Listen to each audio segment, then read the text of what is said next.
Hello and welcome to the latest episode of the BFG Podcast.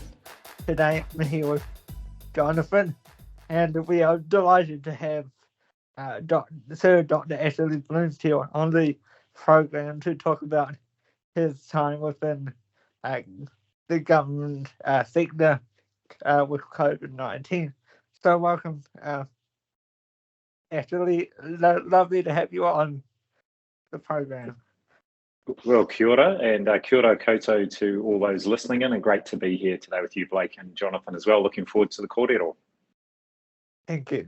So, can I start by asking you, so I first got to know about you before COVID in 2019 when some seminars were posted of yours that you did, so that's how I first got to know about you, and I've always been interested in the health sector.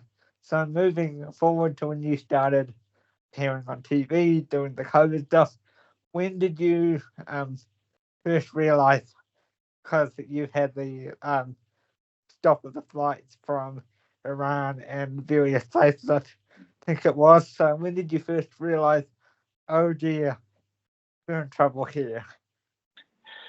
Yeah, thanks, Blake. Well, certainly I reflect back on that period of time early in the pandemic, those first sort of 6 to 8 weeks as, you know, probably the most stressful time in my career. And I've spent my career in the health system. It's a pretty complex system anyway. And I had moved from my technical sort of training and background in medicine and public health into executive leadership roles. And that included a wonderful stint I really enjoyed as chief executive at Hutt Valley District Health Board. Loved that role.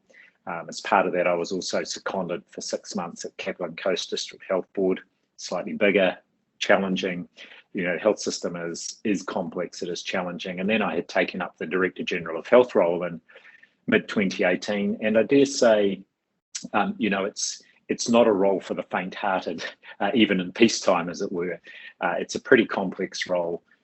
Being a public sector chief executive in any department is a challenging role, and you know that interface between the political system, the public, the sector you're working with, and in health, of course, there's that additional degree of complexity. There's a great deal of media scrutiny, there's public interest. It's the only sector really that is responsible for delivering services to people from, you know, arguably pre-cradle to post-grave, and if you think about their whānau.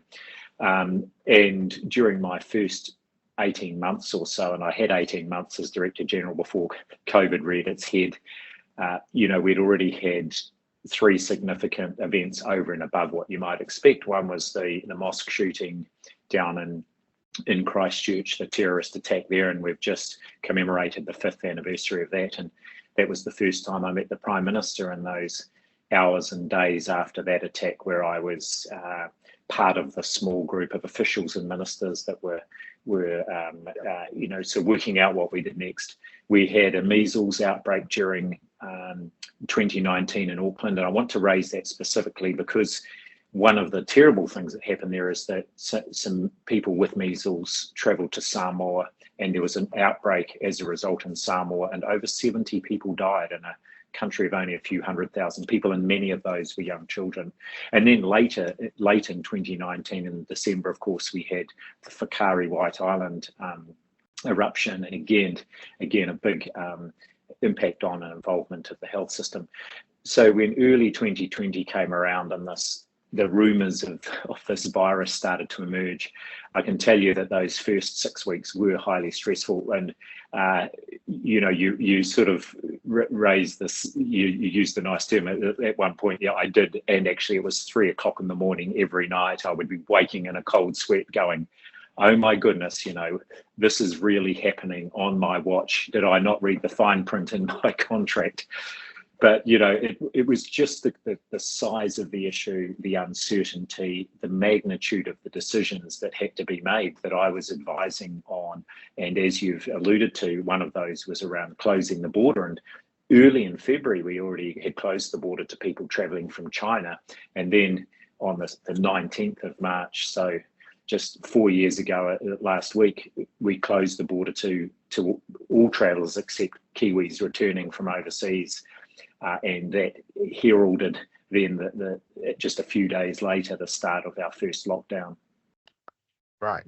So if you can tell us, so if we all remember famously, former Prime Minister Jacinda Ardern was in Australia when the first case was revealed here.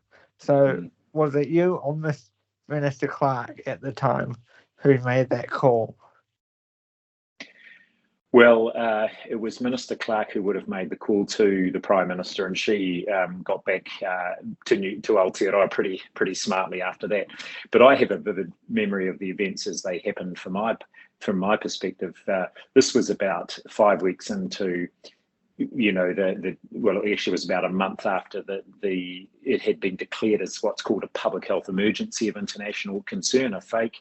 I'd been working pretty much every day, and I had a long planned trip to go mountain biking with some mates down to cycle the Paparoa Trail and then the old Ghost Road down on the west coast. And I was down there, and actually we'd just finished the first of those rides, and we were staying overnight in Punakaiki when the call came through that we had our first case. And I can remember having to jump into my mate's big Ford Transit van and driving up to the top of the hill where there was some cell phone signal and joining in a teleconference with the cabinet, which was being convened by the PM. I think she was still in Australia.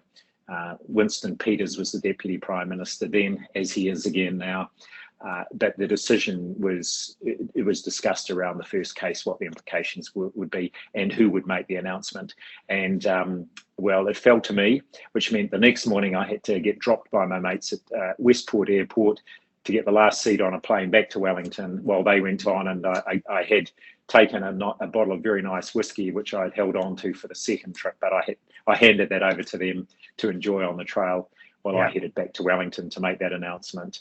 And obviously, as I said, the PM made her way back pretty smartly from Australia too. It was a very big milestone.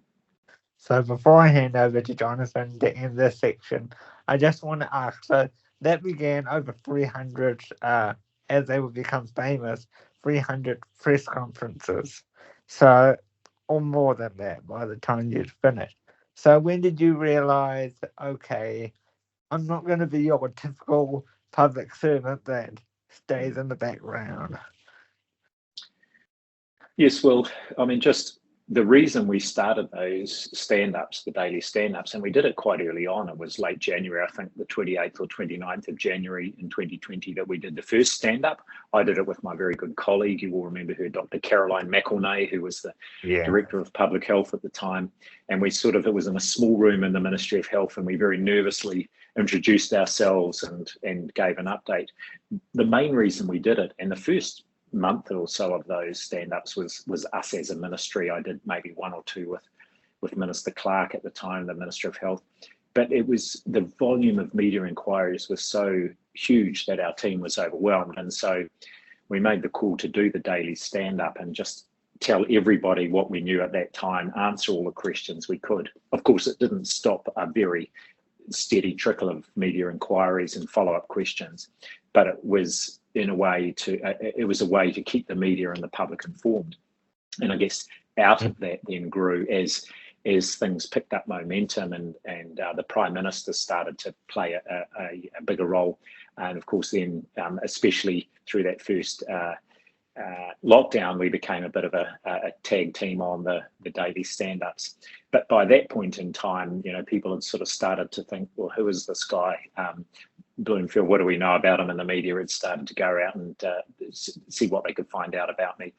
And one of the things I was enormously grateful for was right from the very first one, this is the thing is by that time, I was still struggling with the pressure and the stress and I was waking up at 3 a.m, but I got to this point where I just thought, look, all you can do, you've trained, you're in the role, just you get up every day, play a straight bat and go and just be yourself. And I guess I tried to be myself and not change right through so that people got a sense of who I was, and then I could help to build and maintain that public trust, which was just so critical to, first of all, successful lockdowns. You can't police a lockdown. You've got to rely on people to do the right thing. And then, of course, getting those very high vaccination rates. Both of those things just set us up so well as a country to respond to what was an incredibly, uncertain, complex, ambiguous, evolving situation. And we'll come back to the highlights and lowlights in a couple of minutes, but I'll just allow Jonathan to ask some questions around this, if he has any follow-ups around this first section that I've been asking about. Dr. Bloomfield, I'm just wondering, were there any key lessons or key learnings that you took from your time as the CEO of Capital and Coast that you took into your Director General role, and thinking about those three particular incidents plus COVID? What were some of the lessons or learnings that helped you be a little bit more prepared for that role? Great question, Jonathan. And one of the things I'd like to reflect on is kind of the lowest point, but also the most critical sort of juncture in my career was in 2012. I had been working in the ministry for nearly probably the best part of 15 years. I'd had a year at the WHO in 2011, but I had settled on a career as a public servant, and I had been acting in one of the Deputy Director General roles, and I applied for that role when it became vacant and missed out.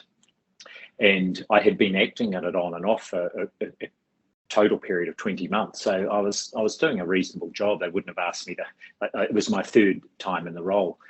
And it came as a real blow, sort of professionally and personally, although I did get over that quite quickly, because I recognised, first of all, it's not about you, it's about timing, and it's about who's the right person in that role at the time. And I wasn't the best person to be in that role. But the really great thing was, just 2 days later, I got a call from the then Chief Executive of Capital and Coast District Health Board, that was Mary Bonner, reached out to me and said, we've got this new role we're creating. It's essentially the planning and funding role across 3 district health boards, Wairarapa, Hutt Valley and Capital and Coast. And this gave me an opportunity to move out of the ministry into a more a DHB-based, but also a more operational role. And from 3 years of doing that, and it was a pretty tough gig, I then applied for and was appointed to the role as Chief Executive of Hutt Valley District Health Board, which was just an absolute joy to be working in that role in my local community. And we'd been Wellington based by this time for over 20 years. And then there's the secondment to Capital and Coast District Health Board. And one of the other opportunities I had was at the end of 2017, I did a 1-week course at Oxford. It was sort of 3 years of accumulated professional development. It was a 1-week course on strategic leadership.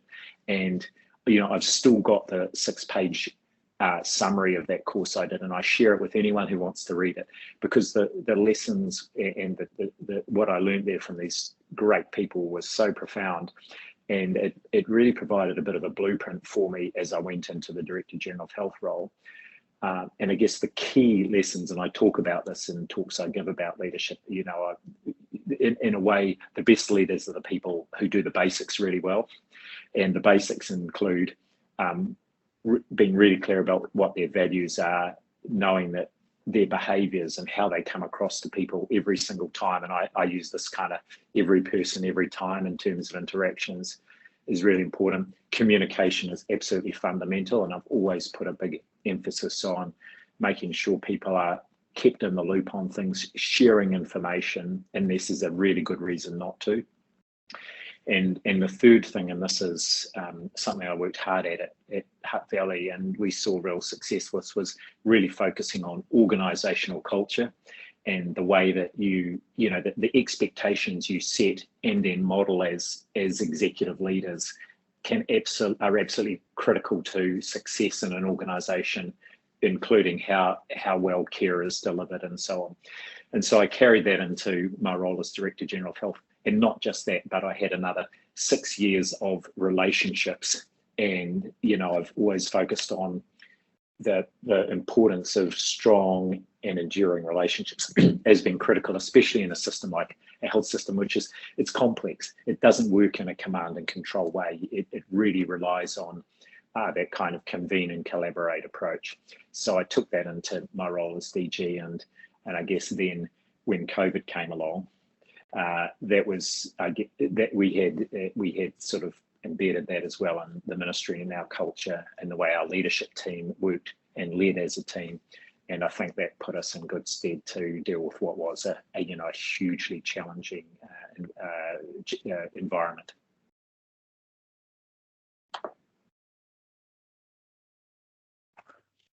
So this next section is going back to the press conference. So as the press conferences went on, your press conferences became quite famous. I don't know if you're aware that very early on in the pandemic, you and Dangerous and Dry Dune were had some of the highest rated press conferences online and television in the world, because it was being picked up by so many outlets all over the world. So how much pressure did that put on you to know that it was going into outlets like CNN, BBC, and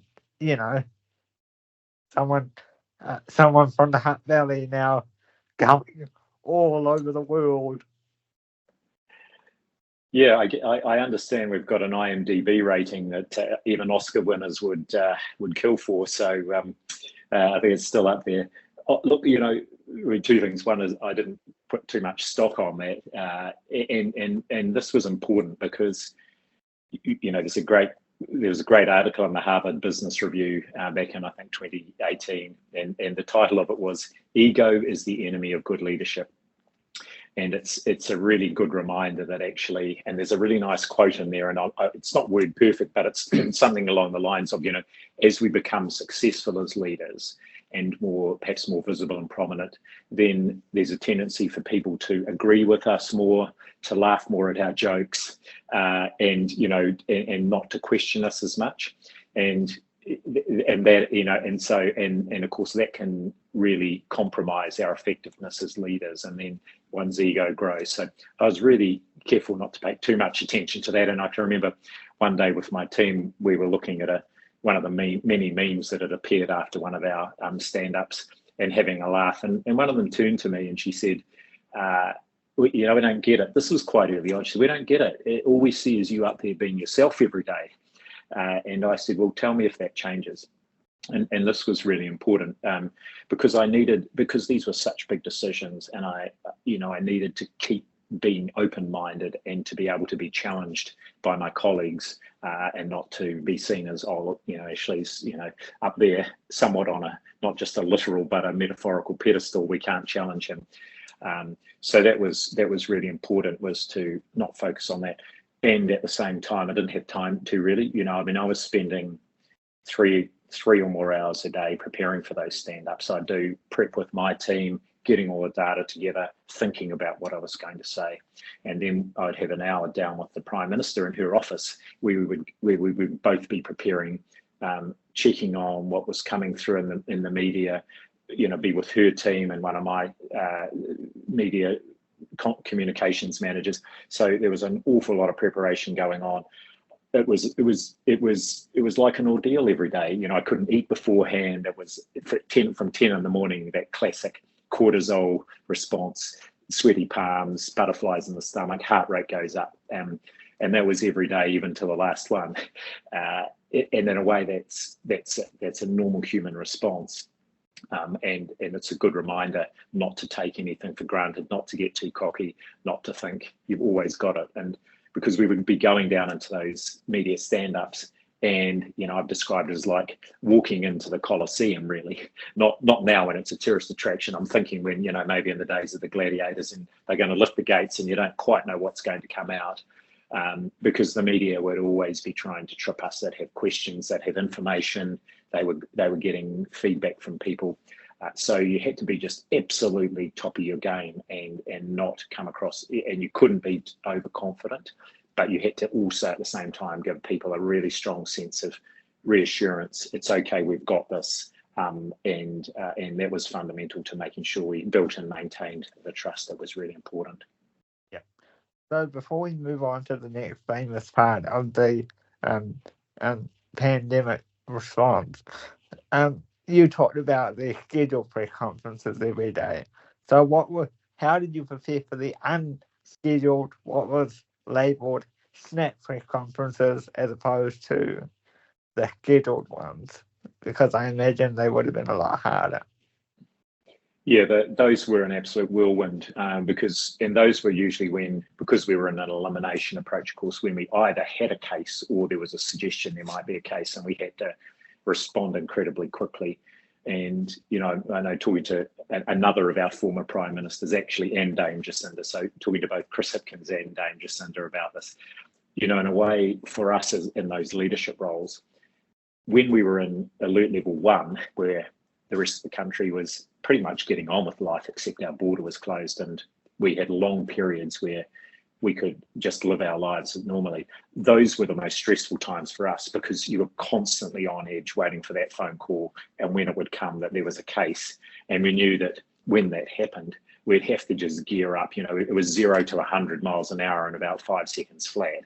And there were huge decisions to be made. And so you're right, when that did happen, we ended up with this routine where we would just convene a Zoom meeting or within an hour and there'd be 50 or 60 people on there, chaired by the Prime Minister, and we'd just go through everything, what we knew, what we were going to do next. We'd have the DHB people involved, public health unit, people from across government. But the great thing was, by the end of that hour, everyone knew what we were going to do, what the plan was, and then we could prep. And of course, we just had to do as much preparation as we could. The other aspect of a media appearance was we ended up in a routine where we took a day each where we fronted the sort of the media round, as it's called. So Thursday morning was my round, and that was usually somewhere between 6 and 8 interviews over the space of an hour, always starting for some reason with Mike Hosking at 5 to 7 in the morning. There's nothing like, I did 25 of those. There's nothing like being asked at 5 to 7 in the morning when you're going to resign for your latest perceived failure, and Mike putting you on the spot. So we had a pretty strong contest of wills, and I'd be awake usually those Thursday mornings, 3 or 4 in the morning, starting to rehearse it in my mind, going through, what are some of the questions, what are the key issues. And it was always a bit of a tussle, but it was always, and then, I'd get Mike out of the way, and after that, it was usually a little more relatively relaxed. So, it was just, I recognised this was a really important part of my role, and absolutely critical to that was being completely consistent and reliable and measured, and giving people a sense of that they could trust me, and not being political either. And of course, one of the things that journalists try to do, and that opposition politicians of any stripe, whoever's in government, but the opposition politicians try to do, is try and drive a wedge between the public servants and ministers or the Prime Minister. And so that was something I was constantly dealing with. So you really had to be on top of your game and in a way holding the picture in your head the whole time. And then just as new information coming in. I've talked about it as a 1,000-piece jigsaw puzzle, except we didn't have the box at the start, so we didn't know what the picture was that was going to emerge. But you had to hold that emerging jigsaw puzzle in your head the whole time. Yeah, and just a quick clarification: was only the sitting government in those calls, or did you have representatives from National Act, etc.? No, that was just cabinet ministers, and generally a small group of ministers who had the power to act, basically, that had been delegated by cabinet. The government did put in place other mechanisms to scrutinise the response. You may recall that early on there was a sort of a specific select committee that was set up and met weekly on Zoom. The then leader of the opposition, Simon Bridges, chaired it. So that was another thing we were doing, was every week preparing for and responding to that. Really important part of the accountability mechanism, especially when such big decisions are being made. It's important the public is able to ensure, to see that there is accountability at a political level. And of course, the daily media stand-ups were a critical part of that. Having being transparent to the media, but a strong, and this is a challenge for us now, but a strong, thriving media is just so critical to public accountability and therefore to a healthy democracy. And this is one of the things we need to be really thoughtful about at this point in time. Yeah. So, did you have just as a fun question before we move on to the next section, did you have a favourite outlet that you used to do on the media rounds? Oh, yeah, not really any favourites at that time. So saying, many of those journalists I'm still in touch with, and I've got their phone numbers, and over the last year or two they've sometimes come to me for comment. I've deliberately tried to stay below the radar, but I'll make two general comments. First of all, for many of the public, they didn't usually know how that interaction between the political journalists and politicians worked, and of course then it was live on TV every day, and it was interesting how people perceived that. One of the questions I often get asked when I'm doing public talks is people say, how did you cope with those stupid questions from the media and asking the same question over and over? And my response there is, of course, that very often the same question was being asked because they needed their bit of footage or their soundbite for their channel. But I would take those repeater of the questions as an absolute gift, because it gave me a chance to give the same answer and repeat my key messages. And then the other part of it, and I sort of joke about it as well, I didn't need to get frustrated with the questioning, because I realised early on that the rest of New Zealand was getting frustrated on my behalf, and they were shouting at the TV, going, "That's a stupid question," or "Someone's already asked that question." So I could just remain perfectly calm, play a straight bat, and know what was happening in living rooms around the country. But the point I really want to make here is, actually, I have deep respect for not just a few, but virtually all of those journalists, not just the political journalists, but others. They are doing their job, and it's a really important job. And I do remember quite vividly early on, and we were in that first lockdown, when we were all frightened and it was all playing out and none of us knew where it was going. But very often on my way out of the stand-ups, one or other journalist would turn to me and just say, "Keep up the great work, your team's going really well." So of course they're human as well. They've got a job to do. Many of them do a really, really good job. And on more than one occasion, when they were under attack, as it were, from the public, I would just make a comment and just thank them for their work and point out how important they were. It didn't always feel great when you were on the receiving end of the roasting, especially when things hadn't gone right. We might get into that, some of the lows. There were plenty of those too. So just as a side note, my favourite was always your breakfast or AM interactions. They were my personal favourites. Yeah, well, they were good, and one of the people who early on was doing those was Duncan Garner, and he moved on, but I've since kept in touch with him, and we did a podcast last year on his podcast he's now doing. So, and likewise, some of the newsroom journalists that do those long form pieces, Mark Dada, I've got a lot of respect for, and there are many others. And even with Mike Hosking, he was always tough on me, and he didn't necessarily agree with that I'd done a particularly good job, but he did acknowledge in our last interview that I had always turned up, and that was that says something. So I guess if I was never going to I didn't set out to be liked, but at least there was, even if it was somewhat grudging, there was a degree of respect there. And I appreciate your kind comments about journalists also, because as someone with a disability, it's quite hard to get into the industry, but I'm still trying. Good man. So yeah.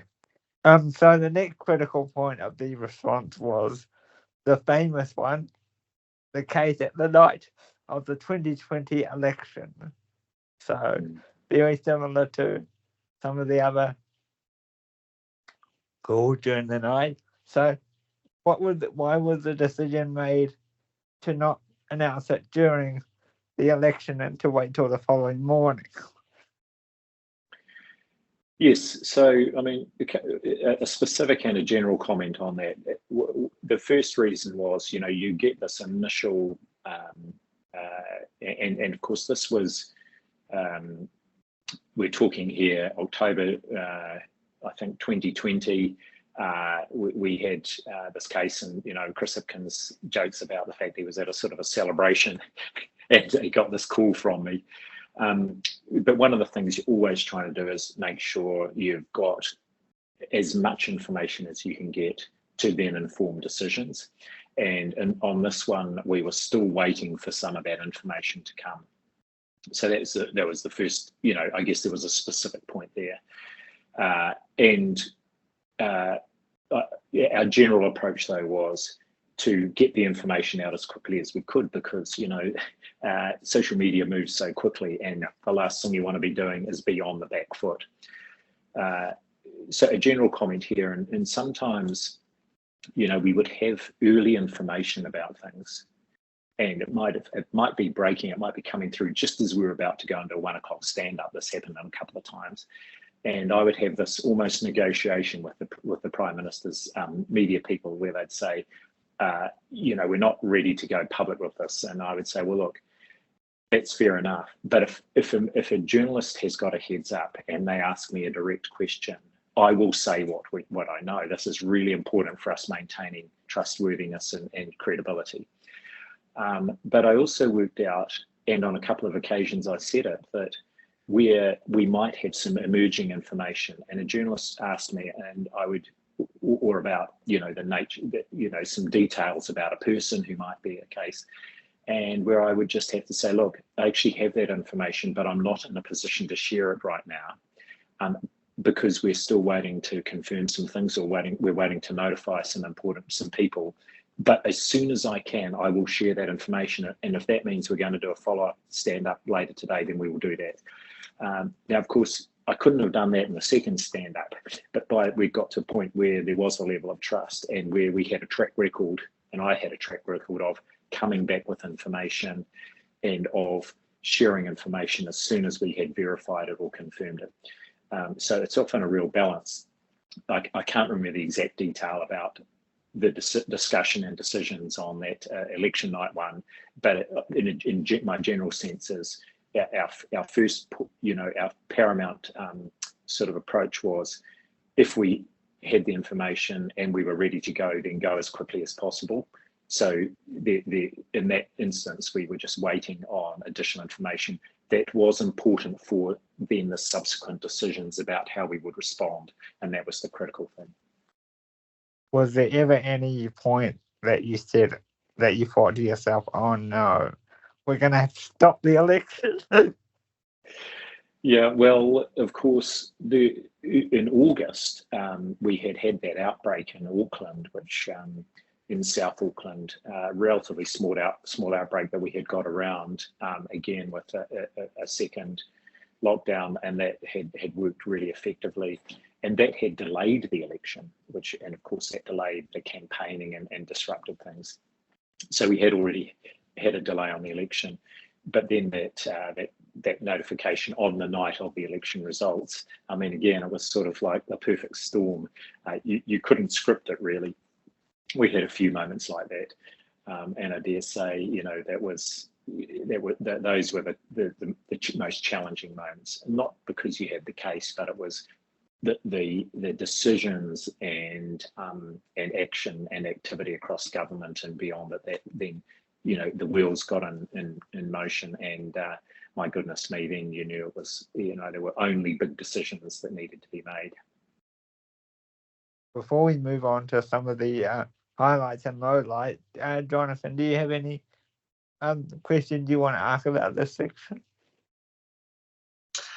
Just reflecting on something that you've said, Dr. Bloomfield, when you say moving into those situations when there are big decisions to be made on the fly, or what was your judgment mechanisms? What measures or decision making tools would you employ when you're going from when you're making those big decisions quickly? Yeah, that's again another good question, Jonathan. And just to reflect on that, and of course, there's that lovely saying, we live life forwards, but we only understand it looking back. a lot of this is, of course, just accumulated experience and knowledge. And for my part, every day I'd get out of bed, and some days it would be harder than others, but I'd be grateful for the fact that I had done a medical degree, so I understood the basic science and the clinical implications. I had worked in the public sector. I had trained in public health. One of the first things I did during my public health training was actually help manage a measles outbreak in Auckland in 1998. And, of course, then fast forward just over 20 years and we'd had another one. And in many respects, that had given us also, we'd learned some lessons from that, because we had been too slow out of the blocks to actually gear up our response. And we weren't going to make the same mistake with respect to COVID, even while it wasn't clear what it was going to turn into. So some of it's kind of just accumulated skill, intuition, as you said, judgment. But of course, it's really important that you, first of all, gather all the information there is, both, so what's known and what's not known. So you're not making assumptions. Secondly, of course, the people around you. So testing your thinking with, I had this great group of close people around me. Caroline McElnay, I've mentioned, and there were others in the health area like Dr N Town, our chief science advisor, my policy person, Marie Roberts at the Ministry of Health, who was just a fantastic, really good brain, but also my colleague Brooke Barrington, who was the head of the Department of Prime Minister and Cabinet. We were on the phone most days, more than once, just sharing our thinking, tossing ideas around. So you're not doing it on your own. And then, of course, then it was how you position that advice with ministers, because ultimately they were the decision makers. They're the ones who are making these really big decisions. But you did want to make sure that you were providing them with the best possible advice, not getting locked into a specific route too soon. So I guess those were some of the things I would use. But ultimately, as well, I'm glad I was in the role with the sort of the breadth of experience and training I had done. Just helped me, in many years in the public sector. So knowing how decisions are made and all the things that need to be brought to that decision-making table. Yeah, so just as a bit of quick fire, so there were lots of highlights and lowlights, funny moments, viral moments. So to name a few, we had spread your legs. We had the people who didn't agree with COVID. We had the isolation hotels. We had vaccine passes. So, and we had the very famous protest. So, how did you just as short answer as you can? How did you deal with some of those highlights and lowlights, I guess?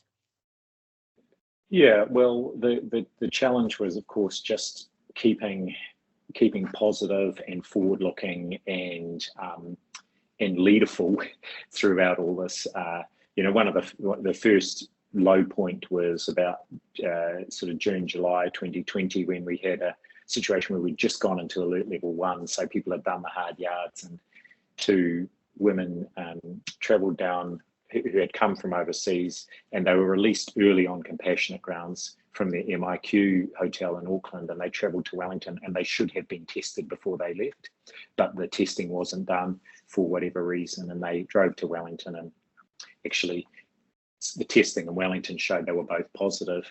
No one got COVID from them, but as it transpired, they'd had contact with some people, which then, because we were isolating people 2 layers out, meant we ended up with several hundred people having to isolate for 14 days, and they weren't best pleased. I had to front that. I took responsibility for it. It wasn't the fault of a person or whoever hadn't done the testing. It was a system issue, and I felt that the last thing I was going to do was throw an individual or someone under the bus. Well, the stuff headline where the next day was from hero to zero. So it's, the media can shift pretty quickly. I never had considered myself a hero, so it wasn't too far to fall, but it was a pretty grim few days, and it wasn't the only occasion. There were other occasions where, I had to front because of things hadn't gone right. And of course, the media is very quickly to to throw their what I call their favourite F-bomb, failure, and crisis, their favourite C-bomb. They love those in the headlines. Everything's, that doesn't go 100% perfectly is somehow a failure. And it was how you then, it's the old saying, experience isn't what happens to us, it's how we respond to what happens to us.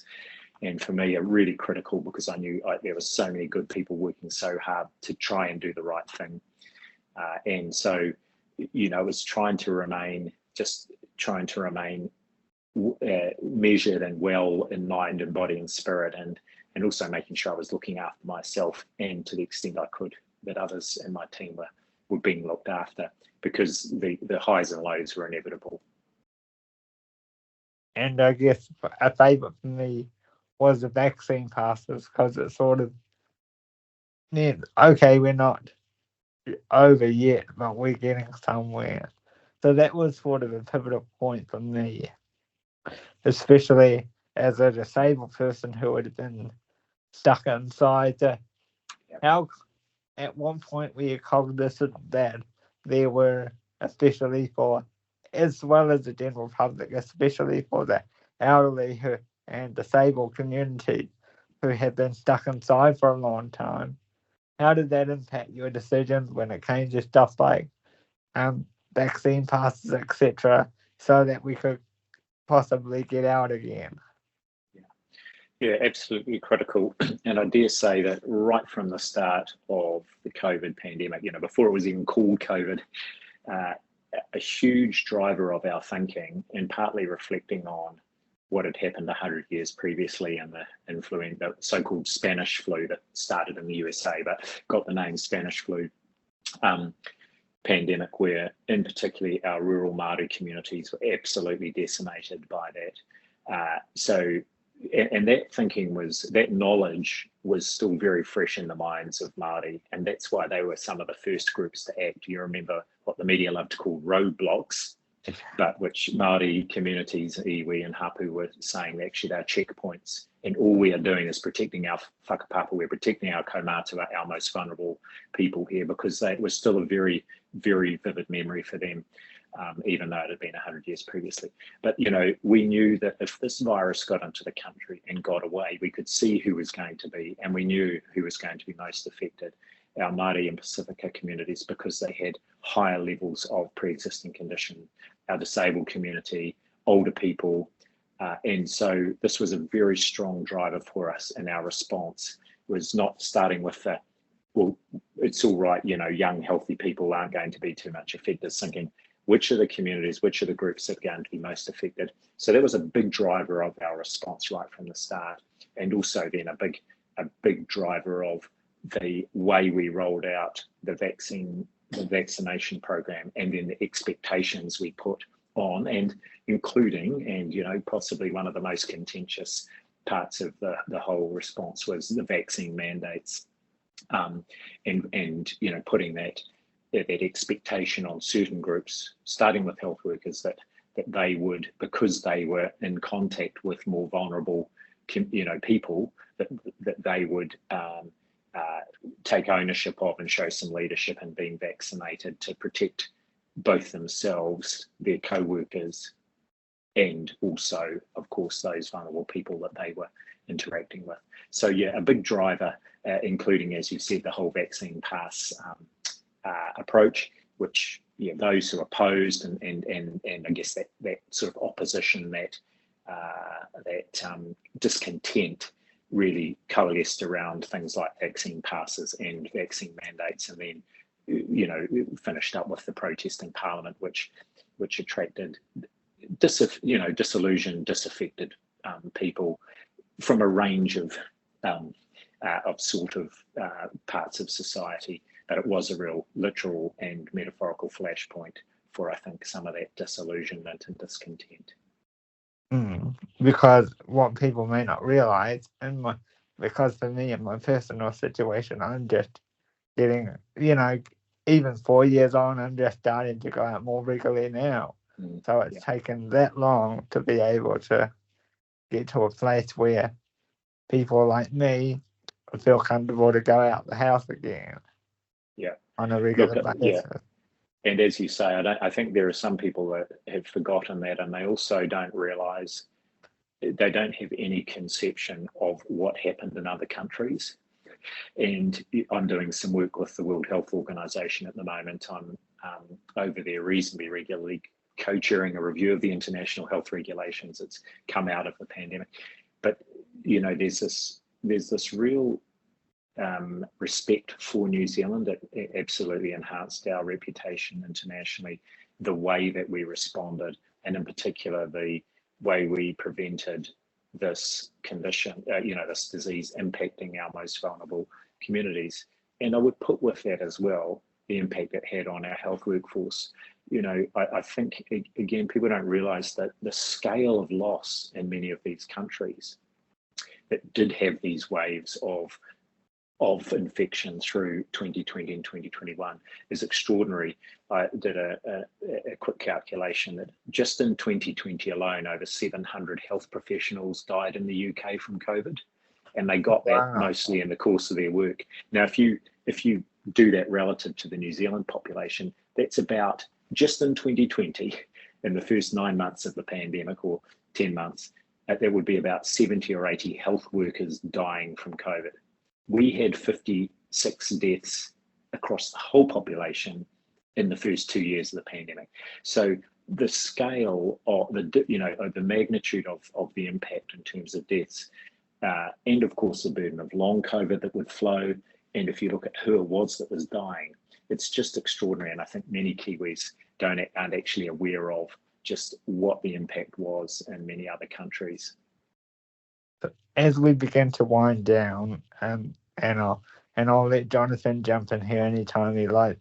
So some of the highlights for you were after the main points of COVID, you had, you did those fun videos at festivals where they turned you into EDM music and, all that kind of stuff. So how was it being involved in that kind of stuff as well? And the T-shirts and all that. Yeah. I mean, there were some things that were just, if I reflect on them now, I mean, the whole experience was somewhat surreal, being a public servant, just turning, being a Director General of Health. Most DGs of health, most public sector chief executives would never be known by the public. A real highlight was playing the game of rugby out in Wainoia in July 2020, playing for the Centenarians team against the parliamentary team. And my good friend and colleague Ken Laban had organised this. He said he almost tricked me into playing, but I said, "Oh, look," in the end, I said, "Ken, 5 minutes on the wing." So he starts me at open side flanker, playing with Faifili Lavave, who was still playing rugby in France and for Samoa, and Rodney Soiolo, who was number 8. But just wonderful to be involved in those sorts of things. The T-shirts, all the merchandise. One of the T-shirts, which is probably the most famous one, which says underneath a stylized picture of my face, it says "Curve Crusher," and there were tote bags as well. Well, that raised $150,000 for Women's Refuge, and I've continued the relationship with Women's Refuge and do some work with them with their young group that they bring through a leadership course, and some fundraising work with them. And one of the things I am able to do now that I wouldn't been able to do, I also work with Ox. I've done some work with Oxfam, Wellington City Mission. I'm doing some work on their campaign to fund their big their new facility in Wellington, Whakamaru, which they're building in Newtown. So I guess that's one of the things that I guess is a silver lining to the public profile and an ongoing highlight for me. So is that something you'll take with you, knowing that you're probably the most famous public servant in the history of the country? Well, it's something that I guess will stay with me possibly for the rest of my life. Barely a day goes by when people don't, people recognise me, and barely a day goes by where someone doesn't come up to me and say something, and that's something that will always be with me. I dare say, in the case of those people that come up to me and say something, in stark contrast to what's on social media, where it's mostly negative and not very pleasant, and I ignore that. of the thousands of people that have come up to me, I'd say less than a handful have had something ungracious to say, really, and even then quite low level compared with what's on social media. So, one of the things that I will carry with me is that many New Zealanders, the wonderful thing was not our response, it was New Zealanders' response, and the way that collectively we acted in each other's interests. So driven by kindness, driven by doing the right thing, and values that actually really underpin us as a country, and we can't lose sight of that. Actually, that's our strength. Our strength and how we will flourish and thrive in future as a nation is by recalling that and reminding ourselves actually it's in looking out for each other's interests that we will do well. And the final thing is I always saw myself there as representing the public service, and I felt that weight of kind of obligation and responsibility that I wanted to be, in a sense, showing the public service in the best possible light, because day in, day out, there are these fantastic people who work in the public service and do great work on behalf of New Zealanders. And one of the most satisfying things was seeing through the pandemic, especially through 2020, the trust in the public service took a big step upwards. It was 50% pre-pandemic. It went up to 69% in the period of 1 year. It's dropped back a little since, but it's still way higher than it was pre-pandemic. And I was part of that, but it was also people saw and realised and recognised for the first time, some of them, just what the public service does do on their behalf, and how they day in, day out look after their interests. So that's something I hope people remember at a time when the public service is under a huge amount of pressure, and perhaps one could say under attack a little bit. Just two final things to wrap from me. So you're a sir now.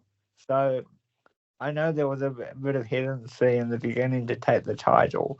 So what was the key factor in you eventually deciding to take the title? And finally, we are going to be giving this interview to the wider public, but mainly some health professionals.